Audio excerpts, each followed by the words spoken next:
each person is like ground. Like they are the ground. Inside is treasure. The only way to get that treasure out is to dig it out. Well, your shovel is questions.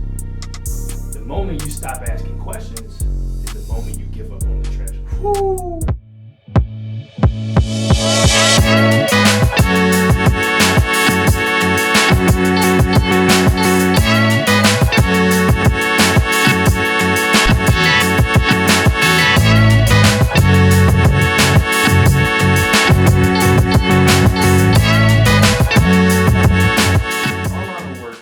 Asking why is extremely important. Yeah. Because you're a college success coach. I'm a college and career coordinator. And so asking why, how do we get from our current state? Yeah. How do I get from high school as a freshman, sophomore, junior, senior to my end goal? Yeah. And it's like, okay, a lot of times, this might hurt some feelings. Yeah. I'm a college and career coordinator, but asking why about college. Come on. It's real. It's real. Go ahead. We want to ask why. I think it's important, even though I'm a big proponent of college. Yeah. Love college. I think it's beneficial to everyone, but it's not essential for everyone. Yeah.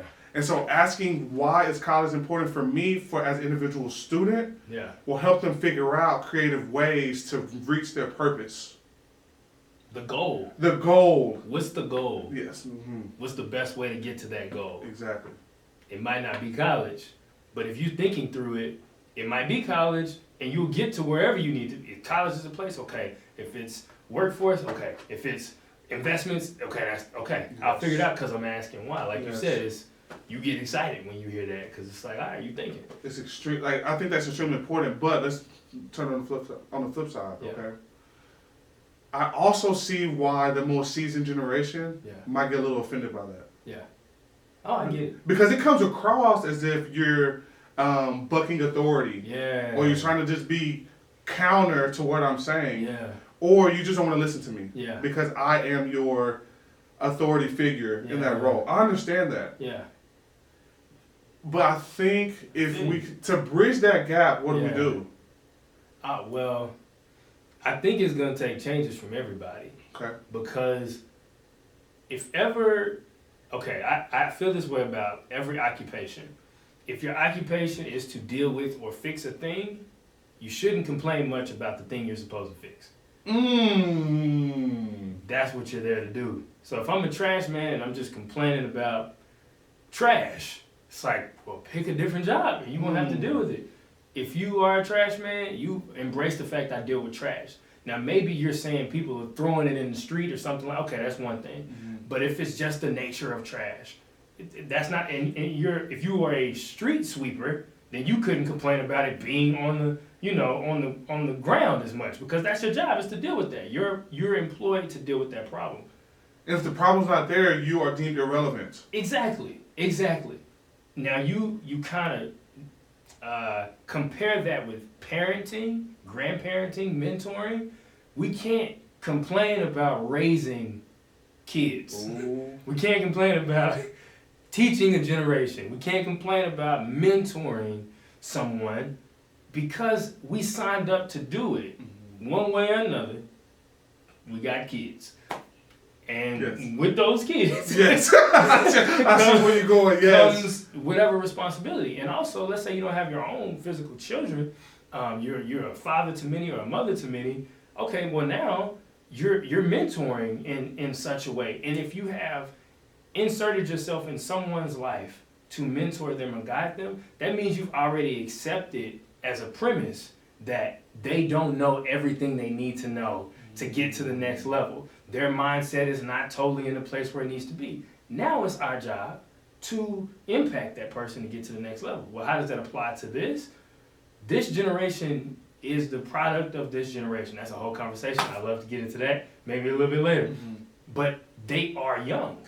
They are below the age of 25. Mm-hmm. They haven't seen a lot. They don't know a lot. There's a whole lot of growing for us all, but definitely for them. Well, don't complain about the problem. Position yourself. We have to position ourselves, I'll say for all of us, to help solve that problem, to help teach them, position ourselves, because we are the ones who know. or we are the ones who've survived or made it thus far. It's on us to do the changing. We can't, it's really comfortable to just point at them to get their stuff together. It's really comfortable because we as a result, we feel like we're in a good spot because I'm the one doing the finger pointing. Also, it takes the burden of responsibility off me because I don't have to do anything. I just have to point out the flaws. But then the problem will just persist. We have to take it upon ourselves to make the changes. And that is something that we are averse to doing. Have you seen that? I've seen it 100%. And so a lot of students that come here are primarily seniors. Mm-hmm. And I get a lot of conversations about, oh, I don't like my parent. Oh, they don't want to listen to me. Yeah. Oh, I just want to go off somewhere to college and not come back. Yeah. Yeah. And it makes you wonder why. Yeah. Why is that the case?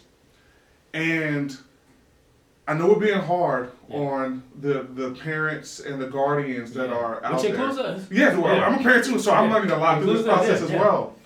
And I think what I've seen from this is that we have to have a different, you talked about a different approach. Mm-hmm. And so a revelation that I received is that because they want to ask why, because they have information at their fingertips, what the posture is that we should do, number one, listen. Yeah. We don't have to, listening does not mean that we have to do what they say and they're in control. Yeah. That's good. That's good. Listening does not mean they are in control. That means we're giving them space to release what they need to release. And be a person. And be a person that we want them to be at 18. This is, I'm going to rant here. This is what gets under my skin. And this is what I'm trying to work on as a parent right now. We want to guide every single direction from our children from the time that they're born to 18. And at 18, kick them out the house and make them go make decisions, but we make the decisions for them. All their life. All their life. Yeah. And there's nothing wrong with guided decision making. Yeah. I believe in that wholeheartedly. Yeah. But we cannot limit their ability to make decisions and make them do something. And then at 18 or 19, whenever they leave, to make the best decisions. Absolutely. We cannot do that. Absolutely. So what comes with that is, okay, you listen to what they're saying, digest it. Yeah. And what I do, which is not, there's multiple methods, but I ask questions based off of what I'm hearing. I ask them, is this what I'm hearing you say? Not trying to come with a comeback. But just asking, okay. Active listening. Active listening and say, do I hear you say this? They're like, yes, I am saying this. Or they say, no, I'm actually saying this. I say, okay, well, why do you think that? And eventually, they're going to get to a point to where they say, I don't know. And what I don't know means, that's good. It makes them pause. Yep, that's good. And then when they pause, they're like, I never thought about that before. Now the door's open for you. I don't know if y'all got that. Now the door's open. That is very good. That is very good. Wow. I'm reading Good Leaders Ask Great Questions by, who's the gentleman? Everybody knows him. John Maxwell. Yeah, John Maxwell. Wait, is it John Maxwell? Used to be a preacher. He said everybody knows him, so that's all. I'm assuming John Maxwell. Oh man, I'll have to make sure I remember the name. I just keep mixing the name up. But in this book, he is saying, well, I'll give my synopsis of it. And my synopsis is, each person is like ground. Like they are the ground. Inside is treasure.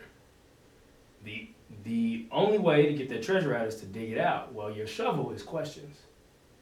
The moment you stop asking questions is the moment you give up on the treasure. Woo. So we gotta keep on digging like you did. You kept asking questions, and it's digging deeper. They're going through their own self-assessment as you're doing it, and it's not necessarily that we are the ones digging. They're digging in themselves to pull that treasure out, and that treasure might be an answer, or it might be an opportunity, like you said, to get the information. But the questions are the key to getting there. If we don't ask questions and give space to give answers, then we're gonna miss out on the treasure that's inside of that person, the potential they have, where they can be, what they can do. We look, we're gonna get frustrated with this generation and honestly people. We get frustrated. We don't like to keep having a conversation over and over again. We don't like to keep dealing with what we might feel like is a dumb question. It's natural for us to have our emotions, right? We come from our own cultural context. We feel the way we feel about something. There is space for that. However, I think depending on our role in that person's life, specifically Generation Z, if our role is to impact them, then we have to put that above what we're feeling in most of these moments. Now, if our role in their life is not to impact them, if we have decided to take ourselves out of that fight, out of that challenge, I want to call it a fight, but it can be, if we want to take ourselves out of that, okay. Well, that means that you are in some way absolved of some of your responsibility. Not really. I believe we have a divine call in our life to lead those who are coming behind us. But, okay, but that also limits the amount of critique you can give. Because if you're not, hit that. If you're not, that. He said hit that, I'm gonna hit that. If you're not willing to help, you can't critique. If you lay down I'm gonna keep sticking with that. If we lay down our ability or our call to lead them, then we also lay down our ability to critique them. If we move out of it altogether, and just move out of the way. I'm not trying to be hurtful. But it's real. It's real because somebody is in the fight and they don't need you muddying the waters. They have decided to put that student's potential above their own emotional response to the student they could be dead wrong, but they've decided to say, all right, I know that student is dead wrong and it is irking me. It's getting on my nerves. However, I'm going to put their potential in their future above that right now in this conversation and ask some questions. Allow them to explore this thing and remove, I won't go here because it'll just go on another rabbit trail, but it's a good conversation. Remove the fears of if we go down this trail, what's going to happen? Because that's what normally comes up that gets in the way. Fear says stay there, but that's that's my perspective on that. Let me hit the other side of that too. Yeah. You're talking about the critique. Yeah. Let's talk to the Gen Zers here for a second. Come on, talk to I me. talk to my students about this a lot. Yeah. We cannot want to absolve our parents from the responsibility that they have, and then when we're in trouble, go back and expect them to just everything's the same. We can't want responsibility conditionally. Yep. If we want to go off and do things on our own, that's fine. But there's no expectation. Now, if they do it, that's at the kindness of their heart. Yeah. But there's no expectation on them because you've asked them for this responsibility. Yeah. Give an example. Give us an example. I'm gonna stick to because that's what I do it on a day-to-day basis. Yeah. They're like, I want to go off to school, and I want to go to. We're in Dallas, Texas. They want to go off to Chicago. Yeah. For school. Yeah. I just want to go as far away as possible. Well, you can't expect your parents, and the parents will say something like, okay, you should stay in Dallas and go to school for a couple of years and then move off. Yeah. If you choose to go to Chicago, you've just accepted all that responsibility. It's your responsibility. You can't tell them what to do with their resources or with their time. Yeah. You want it. Yep. That's what you want to do with your life. Yep. Your parent or guardian, whoever it is that's watching over you or said they're going to pay for your school or help you with this or that. No. You can't have it both ways. The parent is like, well, I'm a parent. So there is a level to which their responsibility still stays there, but it's not what the student might think it looks like. It's like, well, if you were in town, I could drop off this when I need to drop it off to you. I could send you this amount of money, and that amount of money would work because you're in Dallas. But I can't do that when you're in Chicago. My $50 to you don't go as far as it would go in Dallas in Chicago. I can't do that, or you're costing me more money. I'm having to pay out of pocket. I would say tuition or whatever that travel to get there, flights for holidays.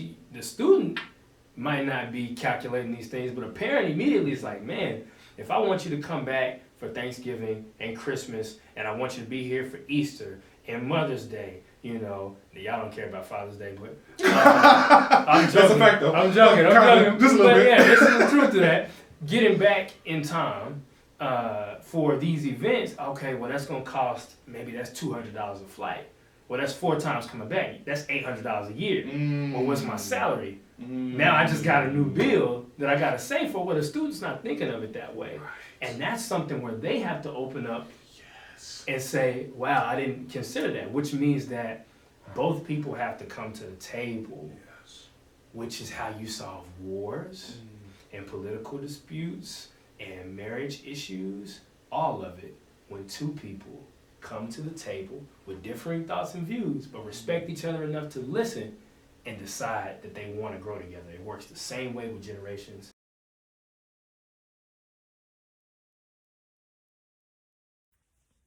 Thanks for watching the conversation on the Generations YouTube page. Make sure you subscribe and watch for more great content.